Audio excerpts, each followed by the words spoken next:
দুনিয়া ধ্বংস করে। এজন্য শয়তান যদি তোমাকে খোঁচায় যদি বদমেজাজ বানায় বা ক্ষতিগ্রস্ত করতে চায়, তাহলে আজকের এই বিষয়টি নিয়ে আলোচনা করবেন প্রখ্যাত আলেমে দ্বীন শেখ আহমদুল্লাহ। চলুন বিষয়টি দেখে আসি। দুনিয়া ধ্বংস করে।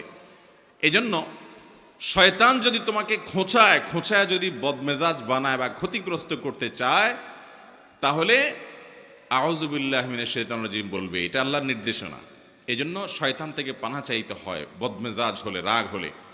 এক ব্যক্তি নবী করিম সাল্লাল্লাহু আলাইহি সাল্লামের সময় রাগ হচ্ছিলেন, খুব রাগান্বিত, ক্রোধান্ধ হয়ে গেছে, রাগে অগ্নিশর্মা হয়ে গেছে।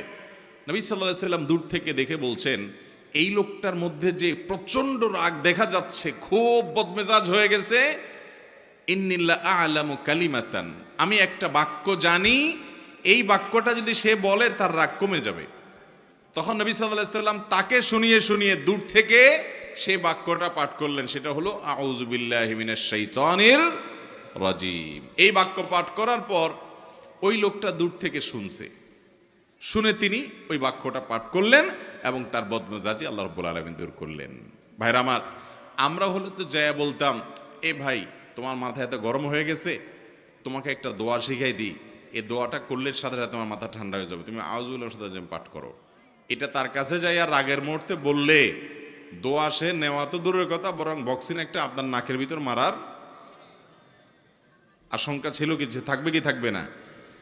নবী করিম সাল্লাল্লাহু আলাইহি সাল্লামের হিকমা দেখেন, উনি নবী হওয়ার পরও উম্মতকে পর্যন্ত সরাসরি এইরকম পরিস্থিতিতে কোনো কিছু বললে সে মানতে পারে কি পারে না, সেজন্য তার কাছ থেকে নবী আলাইহিস সালাম সে আশা করছেন না যে তাকে এই মুহূর্তে বলা যাবে। তিনি দূর থেকে বললেন এবং তিনি শুনে ঠান্ডা হলেন। এই জন্য আউযু বিল্লাহি মিনাশ শাইতানির রাজিম পাঠ করবেন। যাদের মধ্যে খুব রাগ বেশি আছে, ধরেন আপনার বউ, বাসার স্ত্রী অনেক রাগী, যতই বুঝান কোনো কাজ হয় না, তো যে খাবারগুলো সে খায়, যে পানীয়গুলো খায়, আউযু বিল্লাহি মিনাশ শাইতানির রাজিম 7 বার পড়ে ফু দিবেন। আবার দেখে যেন না ফেলে, খবরদার।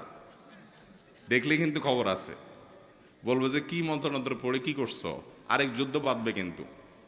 এই জন্য আর যদি দেখায় করতে চান তাহলে আগে বলবেন, দেখো আমি কিন্তু কোনো ঝামেলা করতেছি না, শুধু আউযু বিল্লাহ পড়ে ফু দিচ্ছি। তো যদি বলে যে আউযু বিল্লাহ পড়ে কেন ফু দিছো, যদি বলেন যে তোমার রাগ অনেক বেশি, তাহলে আরেক যুদ্ধ হইতে পারে। এটা আরেক মুসিবত, এটা সাবধানে করতে হবে। একই কথা পুরুষদের বেলায়ও, মহিলারা পুরুষদের জন্য আমলটা করবেন, বাচ্চাদের জন্য এই আমলটা অনেক বেশি উপকারী। যেটা বলছিলাম শুরুতে, আজকাল